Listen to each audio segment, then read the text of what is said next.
નમસ્કાર, આપ જોઈ રહ્યા છો ન્યૂઝ 18 ગુજરાતી. આપની સાથે હું છું પ્રીતિ તિવારી. સમાચારની શરૂઆતમાં વાત કરીએ. દશામાના વ્રતને લઈને વિજ્ઞાન જાથાએ સવાલો ઉઠાવ્યા છે. વિજ્ઞાન જાથાના ચેરમેન જયંત પંડ્યાનું નિવેદન સામે આવ્યું. તેમણે કહ્યું કે દશામાના નામે અંધશ્રદ્ધા ફેલાવાય છે. લોકો એવા દાવા કરે છે કે મૂર્તિ દૂધ પીવે છે. વળી કેટલાક તો પત્રિકાઓમાં અંધશ્રદ્ધા ફેલાવતા લખાણો પણ લખતા હોય છે. માતાજીના નામે કાર્ય નહીં કરો તો અપમૃત્યુ થશે તેવા દાવા કરાતા હોવાનો પણ તેમણે વિરોધ કર્યો છે. તેમણે જણાવ્યું કે લોકોની આસ્થા સામે કોઈ વિરોધ નથી, પરંતુ દશામાના નામે અંધશ્રદ્ધા ફેલાવતી હોવાનો આક્ષેપ કરવામાં આવ્યો. ગઈકાલે ચમત્કારની ઘટના, દૂધ પીવાની ઘટના હતી, તે વિજ્ઞાન જાથાના માત્ર ને માત્ર ખાલી કાર્યકરને મોકલતા બંધ કરવી પડી અને માફી માગી લીધી હતી. તો આ પ્રકારની ધર્મના નામે કે માતાજીની આડમાં નામે લોકોને અંધશ્રદ્ધા ફેલાવે છે અને લોકોને સાથે આર્થિક લૂંટ કરે છે, તેનો વિજ્ઞાન જાથા સદૈવ વિરોધ કરે છે. તો લોકોની આસ્થા સામે કોઈ વિરોધ નથી, પરંતુ દશામાના નામે જે અંધશ્રદ્ધા ફેલાવવામાં આવે છે તેના સામે વિરોધ છે તેવું જયંત પંડ્યાનું કહેવું છે. તેમનું કહેવું છે કે ઘણી એવી પત્રિકાઓ વાયરલ થાય છે જેમાં અંધશ્રદ્ધા, અપમૃત્યુ થાય તેવા પ્રકારના દાવાઓ પણ કરવામાં આવે છે. માતાજીના નામે કાર્ય નહીં કરો તો અપમૃત્યુ થશે તેવા દાવાઓ કરવામાં આવતા હોવાનો તેમણે વિરોધ કર્યો છે. તેમણે જણાવ્યું કે લોકોની આસ્થા સામે કોઈ વિરોધ નથી, પરંતુ તેના નામે જે અંધશ્રદ્ધા ફેલાય છે તેના સામે વિરોધ છે. નોંધ્ય છે કે હાલ જે પ્રકાર આસ્થાના નામે ઘણી જગ્યાઓ પર આ રીતે અંધશ્રદ્ધા થતી હોય છે તેની સામે વિરોધ કરવો પણ જરૂરી છે. નોંધ્ય છે કે ઘણા એવા વિસ્તારોથી ઘણીવાર આ પ્રકારના સમાચાર પણ સામે આવતા હોય છે. દશામાના નામે અંધશ્રદ્ધા ફેલાવાતી હોય છે, જેની સામે વિજ્ઞાન જાથાએ વિરોધ નોંધાવ્યો છે. વધુ વિગત સાથે મારી સાથે સંવાદદાતા હાર્દિક જોડાયા છે. હાર્દિક, વિજ્ઞાન જાથા દ્વારા જે હાલ વિરોધ વ્યક્ત કરવામાં આવ્યો છે, વિગતે જણાવશો. જી, આજે વિજ્ઞાન જાથાના ચેરમેન જયંત પંડ્યા છે, તેમને આ અંગે કહ્યું છે કે જે રીતે હાલ દશામાના વ્રત ચાલી રહ્યા છે ને, આ વ્રત દરમિયાન અંધશ્રદ્ધાઓ ફેલાવવામાં આવતી હોય છે, જેનો તેઓ વિરોધ કરી રહ્યા છે. બીજી તરફ દશામાના ભક્તોનું આ અંગે કહેવું છે કે જે જયંત પંડ્યાએ જે નિવેદન આપ્યું છે તેમનાથી તેમની લાગણી દુભાણી છે. ખાસ કરીને આજે વ્રત દરમિયાન કોઈ જ જગ્યાએ અંધશ્રદ્ધા ન ફેલાવતા હોવાનું દશામાના ભક્તોનું કહેવું છે. હાલ એક તરફ જયંત પંડ્યા દાવો કરી રહ્યા છે, તો બીજી તરફ ભક્તોમાં પણ આ નિવેદનને લઈને જે આક્રોશ જોવા મળી રહ્યો છે. ત્યારે હાલ જે રીતે દશામાના વ્રત છે તે હજારો લોકો રહેતા હોય છે, હજારો ભક્તો રહેતા હોય છે. જયંત પંડ્યાએ એવો દાવો કર્યો છે કે આ જે વ્રત દરમિયાન પૈસા આપવામાં આવતા હોય છે. બીજી તરફ ભક્તોનું કહેવું છે કે જ્યારે કોઈ આવા ધાર્મિક કાર્ય થતા હોય છે ત્યારે લોકો જે છે એ આસ્થાથી પૈસા ધરતા હોય છે, માતાજીને ક્યાંય પડાવતા હોય. એવા રાજકોટમાં કોઈ કિસ્સો સામે નથી આવ્યો, ત્યારે ક્યાંક આ નિવેદનને લઈને રાજકોટમાં ફરી એક વખત વિવાદ સામે આવ્યો છે. જી, પરંતુ હાર્દિક, તેમણે એક વાતનો ઉલ્લેખ કર્યો છે કે જ્યારે મૂર્તિનું વિસર્જન કરવામાં આવે છે ત્યારે તેની અવદશા થતી હોય છે. તે મુદ્દો તો સાચો સાબિત થાય છે?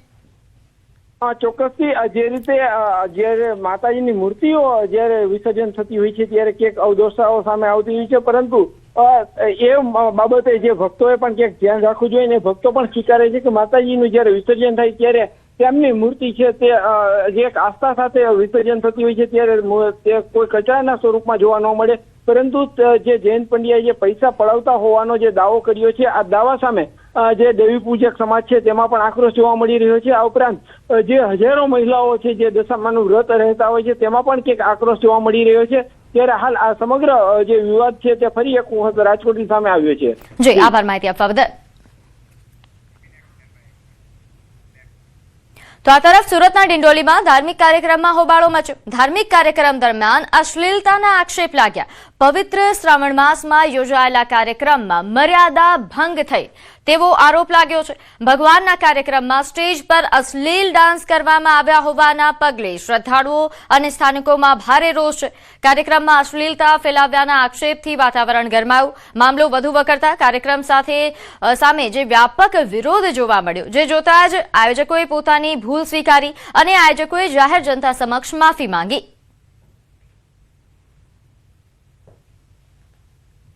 हम लोगों ने जो ये नृत्य किया, सनातन धर्म को ठेस पहुंचाया, इसके लिए हम सबसे माफी मांगते हैं. ऐसी गलती नहीं होनी चाहिए प्रभु जी, और न कोई हम यही निवेदन करते हैं सबसे. તો આગળ વાત કરીએ મહેસાણાની, જ્યાં અમલિયાસણમાં મંદિર પ્રવેશ મુદ્દે વિવાદ સર્જાયો. અનુસૂચિત જાતિની યુવતીને મંદિર પ્રવેશથી અટકાવ્યાનો આક્ષેપ કરવામાં આવ્યો. યુવતીને જાતિ વિરુદ્ધ ગાળો આપ્યાનો પણ આરોપ લાગ્યો છે. ઉશ્કેરાઈને આરોપીઓએ યુવતીઓ સાથે ઝપાઝપી કર્યાનો આક્ષેપ લાગ્યો. યુવતીઓને જાનથી મારી નાખવાની ધમકી આપવાનો પણ આરોપ લાગ્યો છે. આ સમગ્ર ઘટનાનો એક વિડીયો સોશિયલ મીડિયા પર વાયરલ થઈ રહ્યો છે. નોંધ્ય છે કે આ મામલે સામે પક્ષે પણ 2 મહિલાઓ સામે મારામારીની ફરિયાદ નોંધાવી છે. હાલ લાગણજ પોલીસે બંને પક્ષની ફરિયાદ નોંધીને તપાસ હાથ ધરી છે.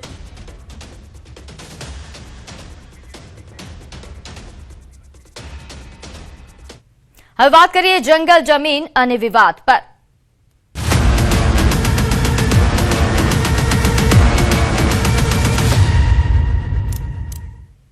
સાગબારા જંગલ જમીન ખેડાણનો મુદ્દો આદિવાસીઓના ધરણાનો આજે 7મો દિવસ છે.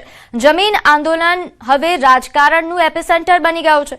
ભાજપ, આમ આદમી પાર્ટી બાદ હવે કોંગ્રેસના નેતા પણ જોડાયા છે. કોંગ્રેસ નેતાઓનું આદિવાસીઓને સમર્થન. કોંગ્રેસના આગેવાનોએ મુલાકાત કરી. સામાજિક આગેવાન 7 દિવસથી ઉપવાસ પર બેઠા છે.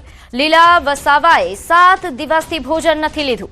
ન્યાય નહીં મળે ત્યાં સુધી ધરણા ચાલુ રહેશે તેવું કહેવામાં આવ્યું છે. નોંધ્ય છે કે ગતરોજ ભાજપના આગેવાનો પહોંચ્યા હતા અને તેમણે મુલાકાત કરી હતી. આજે કોંગ્રેસના આગેવાનો પહોંચ્યા છે. તેમણે અહીં બેઠેલા ધરણા પર બેઠેલા તમામ ખેડૂતો સાથે જે આગેવાનો અહીં ધરણા પર બેઠા છે, સામાજિક આગેવાનો, તેમની મુલાકાત લીધી હતી. આપને જણાવી દઈએ કે છેલ્લા 7 દિવસથી આ ધરણા ચાલુ છે. સામાજિક આગેવાન લીલા વસાવા 7 દિવસથી ઉપવાસ પર છે. 7 દિવસથી તેમણે ભોજન નથી લીધું. ન્યાય નહીં મળે ત્યાં સુધી આ ધરણા ચાલુ રાખવા માટે તેમણે જણાવ્યું છે.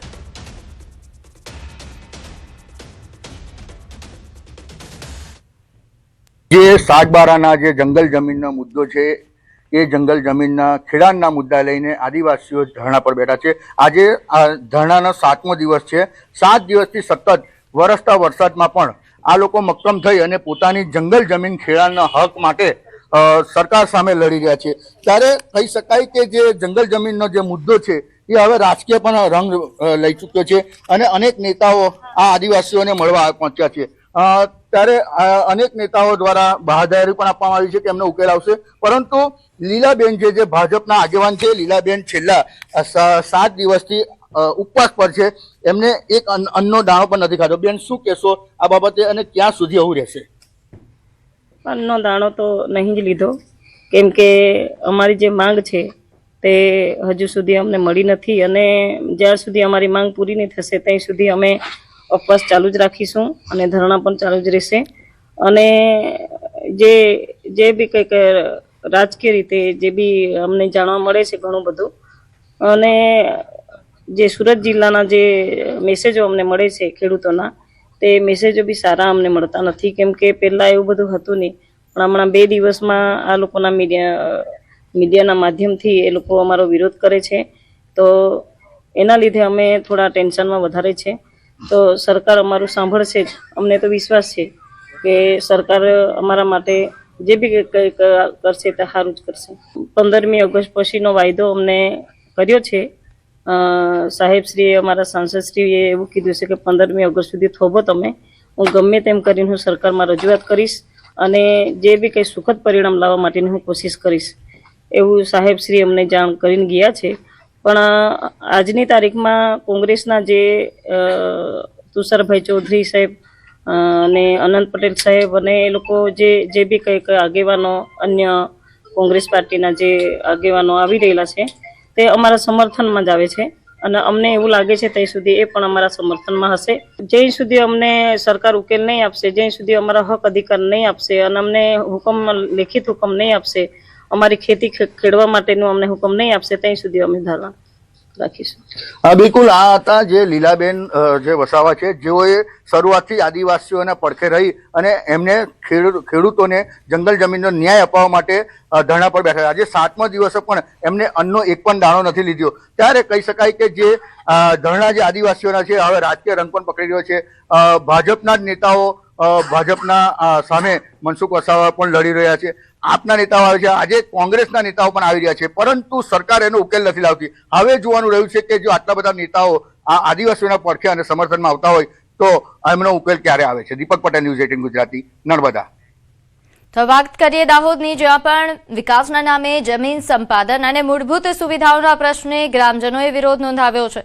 અહીં જિલ્લા કલેક્ટરની અધ્યક્ષતામાં અને જાલોદ ધારાસભ્ય મહેશભાઈ ભુરિયાની ઉપસ્થિતિમાં પાંચેય પરિયોજનાના આગેવાનો સાથે બેઠક યોજાઈ. જીઆઈડીસી, દિલ્હી મુંબઈ કોરિડોર, નવી રેલવે લાઇન, ડોમેસ્ટિક એરપોર્ટ અને દહેગામ કુંઠી કંકાશિયા ફોરલેન હાઈવેને લઈને ગ્રામજનોએ પોતાની સમસ્યાઓ રજૂ કરી હતી. રોડ, પાણી, વીજળી, નાળા, ખેતરોમાં પાણી ભરાવવા અને સ્મશાન સહિતના પ્રશ્નોનો ઝડપી ઉકેલ લાવવા માટે માંગ કરવામાં આવી હતી. જિલ્લા કલેક્ટરે સંબંધિત અધિકારીઓને તાત્કાલિક કાર્યવાહી કરવા સૂચના આપી. અમારી જે સાથે યોજનાના જે અમારા આદિવાસી ખેડૂત ખાતેદારો છે એમાં અમુક અસરગ્રસ્ત થયેલા છે અને અમુક હાલના તબક્કે થવા જઈ રહ્યા છે એ તમામ ખેડૂતો સાથે ચર્ચા કરવામાં આવી અને દિલ્હી મુંબઈ કોરિડોર હાઈવેના જે 14 ગામો છે એમની જે મૂળભૂત સુવિધાઓ તે તમામ સુવિધાઓને 1 મહિનાની અંદર જેટલી પૂર્ણ થાય એટલી પૂર્ણ કરવા અને ફરી જે 1 મહિનાની અંદર રિવ્યુ મીટિંગ બોલાવવાનું કલેક્ટર સાહેબ શ્રી દ્વારા નક્કી કરવામાં આવ્યું. જો સરકાર શ્રી દ્વારા જે અન્ય જો ખેડૂત ખાતેદારોની જમીન લેવામાં આવશે તો આ ગુરુ ગોવિંદ લીંબડી તાલુકાના અને જે તે ગામના તમામ ખેડૂતો આનો સખત વિરોધ કરશે અને જ્યાં સુધી આ લોકો જે સરકાર જે ખેડૂતોના જે જમીન છે એ ના છોડે ત્યાં સુધી અમે એરપોર્ટને બનવા દેવાના નથી. આવનાર સમયમાં જો આ સરકાર અમારી વાત સાંભળશે નહીં તો આવનાર સમયમાં અમે આદિવાસીઓ ભેગા થઈ અને ગાંધીજીના માર્ગે પણ આને લડત ચલાવ્યો. રેલ લાઇન વિશે અત્યારે જે પણ સર્વે કરવામાં આવ્યું છે પણ કલેક્ટર સાહેબની અધ્યક્ષતામાં એવું જાણવા મળ્યું છે કે હજી પણ એમને કોઈ જાણ નથી આ પ્રમાણે થઈ છે. આગળ વાત કરીએ સુરતમાં આરોપીઓની પરેડ અને લાકડીઓ મારવા મામલે હાલ નોંધ્ય છે કે ડીસીપી નકુમની મુશ્કેલીઓમાં વધારો થયો છે. હાઈકોર્ટમાં સો મોટો અરજી પર સુનાવણી. ડીસીપી નકુમની અન્ય જગ્યાએ બદલી કરવા હાઈકોર્ટનો આદેશ. સુરત એડિશનલ કમિશનર ક્રાઇમને તપાસ સોંપવામાં આવી તેવું સરકારી વકીલે જણાવ્યું છે. રિપોર્ટ કોર્ટ સમક્ષ રજૂ કરવામાં આવશે તેવું પણ સરકારી વકીલે જણાવ્યું. સિનિયર પોલીસ અધિકારી આવું કરે તે સ્વીકાર્ય નથી તેવું હાઈકોર્ટનું માનવું છે. જ્યાં સુધી અધિકારી પોસ્ટ પર હશે તો પ્રાથમિક તપાસ યોગ્ય રીતે નહીં થઈ શકે તેવું હાઈકોર્ટે જણાવ્યું છે. તપાસ ચાલુ હોવાથી પોલીસ અધિકારીનું અન્ય જગ્યા પર ટ્રાન્સફર થવું જોઈએ. હાઈકોર્ટે આ પ્રકારે હાલ આદેશ આપ્યા છે. સલાબતપુરા પોલીસ સ્ટેશન વિસ્તારમાં આરોપીઓને જાહેરમાં મારવા મામલે વકીલ ઉત્કર્ષ દવે ચીફ જસ્ટિસને પત્ર લખ્યો હતો. વધુ સુનાવણી 21 ઓગસ્ટે હાથ ધરાશે. વધુ વિગત સાથે મારી સાથે સંવાદદાતા મૌલિક જોડાયા છે. મૌલિક, ડીસીપી નકુમ સામે હાલ જે પ્રકારે હાઈકોર્ટે નિર્દેશ અને આદેશ આપ્યા છે તેની વિગત જણાવશો. ચોક્કસથી ગુજરાત હાઈકોર્ટમાં જ્યારે આ સુનાવણી હાથ ધરવામાં આવી હતી સલાબતપુરા વિસ્તારમાં તાજેતરમાં રાજદીપસિંહ નકુમ જે ડીસીપી સુરત જે છે તેમના દ્વારા આ પ્રકારની કાર્યવાહી કરવામાં આવ્યા બાદ જે વિડીયો વાયરલ થયા હતા તેના આધારે વકીલ ઉત્કર્ષ દવે હાઈકોર્ટનું ધ્યાન દોર્યું હતું અને આવા પ્રકારે ત્યાં માનવ અધિકારનો જે ભંગ થઈ રહ્યો હતો તે બાબતે રજૂઆત કરી પત્ર લખ્યો હતો. જોકે આ બાબતે હાઈકોર્ટે સુઓ મોટો પિટિશન દાખલ કરી અને રાજ્ય સરકાર સહિત સુરત પોલીસ કમિશનર અને ડીસીપી નકુમને પક્ષકાર બનાવ્યા હતા. આ બાબતે આજે જયારે સુનાવણી હાથ ધરવામાં આવી હતી ત્યારે સરકારી વકીલ જે છે CS વિર્ક તેમને પણ નિવેદન આપ્યું હતું કે તેમની આ પ્રાથમિક તપાસ અત્યારે હાલ ચાલી રહી છે અને તે દરમિયાન જે ડીસીપી કક્ષાના અધિકારી છે તેમની બદલી કરવી યોગ્ય નથી. જેના ધ્યાનમાં રાખીને હાઈકોર્ટના જસ્ટિસ દ્વારા એ પ્રકારની કમેન્ટ કરવામાં આવી હતી કે સિનિયર પોલીસ અધિકારી આવું કરે તે કોઈ પણ પ્રકારે સ્વીકાર્ય નથી. જ્યાં સુધી અધિકારી પોસ્ટ ઉપર હશે ત્યાં સુધી તેમની પ્રાથમિક તપાસ જે છે તે યોગ્ય રીતે નહીં થઈ શકે. એટલે ભલે તપાસ પ્રાથમિક રીતે ચાલુ હોય પરંતુ તેમનું અન્ય જગ્યાએ ટ્રાન્સફર થવું જરૂરી છે. એટલે વધુ સુનાવણી જે છે તે રાજ્ય સરકાર દ્વારા તરફથી જે એફિડેવિટ સાથે 21 ઓગસ્ટે હાથ ધરવામાં આવશે. જી આભાર માહિતી આપવા બદલ. આગળ વાત કરીએ પંચમહાલના કાલોલના દિવાનવાડી પાણીના સંપમાંથી સતત બીજી વાર હાડકાં મળી આવતા ચકચાર મચી. નગરપાલિકા દ્વારા સંપની સફાઈ કરી ગ્રીન નેટ બાંધી હોવા છતાં પુનઃ સંપના પાણીમાં હાડકાં મળી આવ્યા. સફાઈ કરેલા સંપમાં ફરી હાડકાં જોવાતા નગરપાલિકા તંત્ર એક્શન મોડ પર આવ્યું. સંપના પાણીમાં હાડકાં નાખવા મુદ્દે અજાણ્યા વ્યક્તિ સામે ચીફ ઓફિસરે કાલોલ પોલીસ મથકે ફરિયાદ નોંધાવી છે. અગાઉ સંપની સફાઈ દરમિયાન પશુઓના હાડકાં મળી આવતા નગરજનોમાં ભારે રોષ ભભૂકી ઉઠ્યો હતો.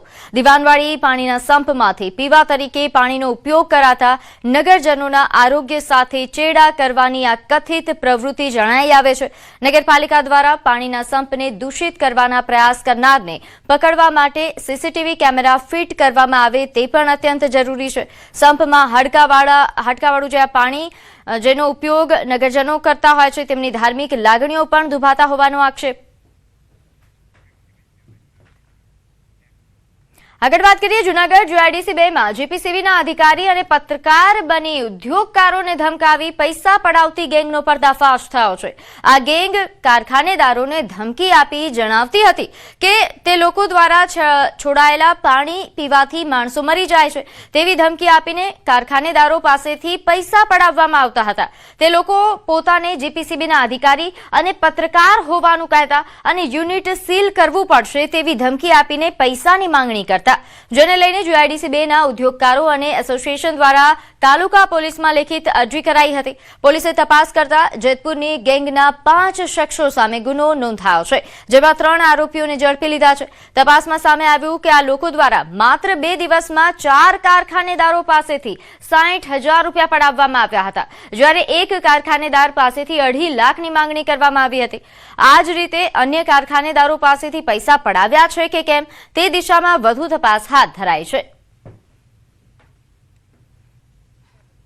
અમુક વ્યક્તિઓ અલગ અલગ જીઆઈડીસીના કારખાનાઓમાં ફરી રહી છે અને પોતે જીપીસીબીના અધિકારીઓની છે એવી ઓળખ આપે છે અને સાથે પ્રેસ મીડિયાવાળા પણ છે. અને તમે જે આ પાણી છોડો છો એ પાણી જે છે ખૂબ જ પ્રદૂષિત છે અને એને લીધે લોકોના મોત થાય છે. અને હમણાં જ એક વ્યક્તિનું મોત થયું છે, એટલે તમને આવા કોઈ ગંભીર ગુનામાં ફસાવી દઈશું અને એવું કહીને વેપારીઓ પાસે પૈસા માંગતા હતા. આ ગુનામાં સંડોવાયેલા છે એ કુલ 5 ઇસમો પૈકી 3 ઇસમોની પોલીસે ધરપકડ કરી છે અને 2 ઇસમો છે, 2 ઇસમોની અત્યારે પોલીસ તપાસ કરી રહી છે. સમાચારોમાં હાલ સમય થયો છે એક નાનકડા વિરામનો.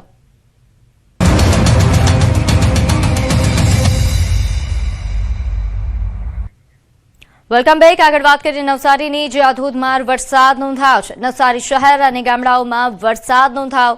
નવસારી, ચીખલી, ગણદેવી, વાંસદા સહિત વિસ્તારમાં ભારે વરસાદની શરૂઆત થઈ છે. તો નવસારી શહેર અને ગામડાઓમાં વરસાદની શરૂઆત. ચીખલી, ગણદેવી, વાંસદામાં વરસાદ નોંધાયો. અહીં ભારે વરસાદ નોંધાયો છે, જેના કારણે ઘણા વિસ્તારોમાં થોડા ઘણા પાણી ભરાયા છે. લોકોને ગરમી બફારાથી રાહત મળી છે. આ ઉપરાંત વધુ વિગત સાથે મારી સાથે સંવાદદાતા ભાવિન જોડાયા છે. ભાવિન, નવસારીમાં ફરી એકવાર વરસાદની શરૂઆત, કેવો માહોલ? ચોક્કસ પ્રીતિ, જે રીતના દક્ષિણ ગુજરાત સહિત નવસારી જિલ્લામાં ભારે વરસાદની આગાહી છે અને આગાહી વચ્ચે વહેલી સવારથી જિલ્લાના અનેક વિસ્તારોમાં ધોધમાર વરસાદની શરૂઆત થઈ ચૂકી છે. જે રીતના 15 થી 20 દિવસ પહેલા નવસારી જિલ્લામાં પૂરની પરિસ્થિતિ સર્જાઈ હતી અને લોકોના હાલ બેહાલ થઈ ગયા હતા અને ફરી જે રીતના ધોધમાર વરસાદ છે નવસારી જિલ્લામાં શરૂઆત થઈ ચૂકી છે. હજુ પણ 2-3 દિવસ સુધી ભારે વરસાદની આગાહી છે, જેને લઈને સમગ્ર સ્થિતિ પર હાલ વહીવટીતંત્રની સીધી નજર છે. જી, આભાર માહિતી આપવા બદલ.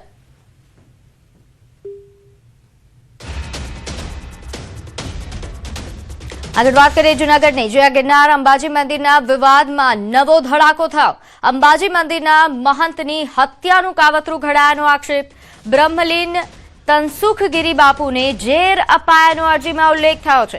નવા બિહાર અને સોના ચાંદીના દાગીના ગાયબ થયાનો પણ ઉલ્લેખ કરવામાં આવ્યો. 21 મહિના બાદ પોલીસને અરજી મળતા ખળભળાટ મચ્યો છે. દુષ્યંતગીરીના નામે અજાણ્યા વ્યક્તિએ અરજી કર્યા હોવાનો ખુલાસો. દુષ્યંતગીરીએ પોતાના નામે નકલી અરજી કરાયા હોવાની પોલીસમાં ફરિયાદ કરી છે. મિલકત હડપવા માટે ગંભીર કાવતરું ઘડાયાનો આક્ષેપ કરવામાં આવી રહ્યો છે. દુષ્યંતગીરી અંબાજી મંદિરના સેવક રહી ચૂક્યા છે. એ ડિવિઝન પોલીસે સમગ્ર મામલે તપાસ શરૂ કરી. વધુ વિગત સાથે મારી સાથે સંવાદદાતા અમાર જોડાયા છે. અમારા આજે નવો વિવાદ સામે આવ્યો છે અને હવે પોલીસને 21 મહિના બાદ જે અરજી મળી છે, શું છે સમગ્ર વિવાદ? બિલકુલ પ્રીતિ, જે રીતે ગિરનાર અંબાજી મંદિરના જે મહંત હતા તનસુખગીરી બાપુ, તે ભ્રમલીન થયા બાદ અનેક વિવાદો છે તે શરૂ થયા છે અને વધુ એક વિવાદ સામે આવ્યો છે, જેમાં અંબાજી મંદિરના જે પૂજારી અને જે સેવક હતા દુષ્યંત ગીરી, તેમના નામે કોઈ વ્યક્તિએ એક અરજી કરી છે અને તે અરજી પોલીસ સુધી પહોંચી અને તેમાં તે અરજીમાં એવો ઉલ્લેખ કરવામાં આવ્યો છે કે બ્રહ્મલીન તનસુખગીરી બાપુને જે તે સમયે જ્યારે બાપુ હયાત હતા ત્યારે તેમની હત્યાનો છે તે પ્લાન કરવામાં આવ્યો હતો. બ્રહ્મલીન તનસુખગીરી બાપુને સ્લો પોઈઝન અપાયાનો પણ અરજીમાં ઉલ્લેખ કરાયો છે. નવાબી હાર અને સોનું ચાંદી જે નવાબી વખતનું હતું તે પણ ગાયબ થઈ ગયું છે. તેવી અરજી જાણે કે આ દુષ્યંત ગીરીએ લખી હોય તે રીતના કોઈ લખી અને પોલીસ સ્ટેશને મોકલાવી છે પોસ્ટ મારફતે. આ સમગ્ર મામલે દુષ્યંત ગીરીને આ જાણ થતા દુષ્યંત ગીરીએ તરત જ જુનાગઢ એ ડિવિઝન પોલીસ સ્ટેશનમાં અરજી કરી દીધી અને કહ્યું કે આ જે અરજી વાયરલ થઈ છે એ મેં નથી લખી, મારા નામનો કોકે દુરુપયોગ કરીને અરજી લખી છે. પરંતુ હાલ સમગ્ર મામલે કોઈ પણ સામે આવવા તૈયાર નથી. આ અરજીને લઈને હાલ વિવાદ છે તે શરૂ થયો છે. અરજી લખી તો લખી કોણે, શા માટે અરજી લખવામાં આવી, આખું જે હત્યાનો પ્લાન કર્યો તો અત્યાર સુધી કેમ શાંત હતો આખો એ મામલો. એટલે કે હાલ જે અંબાજી મંદિરનો પણ વિવાદ છે કે જે એક વિડીયો વાયરલ થયો હતો થોડા સમય પહેલા અને તમામ જે પૂજારીઓને ત્યાંથી હટાવી દેવાયા અને તેમાં પણ બે પક્ષ પડ્યા હતા અને તેમાંથી આ કોઈએ લખ્યું છે કે શું છે એ સમગ્ર મામલે હાલ અરજી પોલીસમાં આપવામાં આવી છે. પોલીસ દ્વારા તપાસ શરૂ કરાઈ છે, પરંતુ આ બાબતે જુનાગઢના ડીવાયએસપી હિતેશ ધાંધલિયા સાથે વાત કરતા તેમણે પણ આ બાબતે કોઈ સ્પષ્ટતા કરવાની ના પાડી છે અને તેમણે કહ્યું છે કે આ બાબતે તપાસ ચાલુ છે, પરંતુ કઈ રીતની તપાસ ચાલુ છે શું છે તે બાબતે પોલીસ અધિકારીઓ પણ કઈ બોલવા માંગતા નથી. એટલે કે આખી બાબત શું છે તે હજુ સુધી સ્પષ્ટ સામે આવે તેવું લાગતું નથી, કારણ કે આની અંદર હવે પોલીસ પણ ક્યાંક ઢાક પીછોડો કરતી હોય તેવું લાગી રહ્યું છે. જી આભાર માહિતી આપવા બદલ. હવે આગળ વાત કરીએ આણંદની, જ્યાં વિદ્યાનગરમાં જિલ્લા કક્ષાની તિરંગા યાત્રા, નાયબ મુખ્યમંત્રી હર્ષ સંઘવીની હાજરીમાં તિરંગા યાત્રાનું આયોજન કરવામાં આવ્યું. લોકસભા સાંસદ મિતેશ પટેલ પણ હાજર રહ્યા. વિદ્યાનગરની શાસ્ત્રી વેદાંતથી તિરંગા યાત્રા શરૂ થઈ હતી. તિરંગા યાત્રામાં આણંદની સ્કૂલ કોલેજના વિદ્યાર્થીઓ, વલ્લભ વિદ્યાનગરના વિદ્યાર્થીઓ સહિત શહેરીજનો મોટી સંખ્યામાં જોડાયા હતા. સ્વતંત્રતા પર્વની ઉજવણી પૂર્વે આણંદમાં તિરંગા યાત્રાનું આયોજન કરવામાં આવ્યું છે અને આપ જોઈ શકો છો કે ગુજરાતના નાયબ મુખ્યમંત્રી હર્ષ સંઘવી કે તેઓ અહીંયા આણંદ પહોંચ્યા છે અને આણંદમાં તેઓ તિરંગા યાત્રાનું ફ્લેગ ઓફ કરાવી રહ્યા છે. દ્રશ્યમાં આપ જોઈ શકો છો કે આણંદના વિદ્યાનગર ખાતે શાસ્ત્રી મેદાનથી આણંદના ટાઉન હોલ સુધીની જે આ તિરંગા યાત્રા યોજાઈ છે ત્યારે હર્ષ સંઘવી જે છે કે તેઓ તિરંગા યાત્રાનું ફ્લેગ ઓફ કરાવી રહ્યા છે અને એક દેશભક્તિનો માહોલ જે છે તે અત્યારે આણંદમાં જોવા મળી રહ્યો છે અને અત્યારે નાયબ મુખ્યમંત્રી જે છે તે તિરંગા યાત્રાનું ફ્લેગ ઓફ કરાવી રહ્યા છે. કેમેરામેન ખેંગા રાઠોડ સાથે સંજય ટાંક, ન્યૂઝ 18 ગુજરાતી.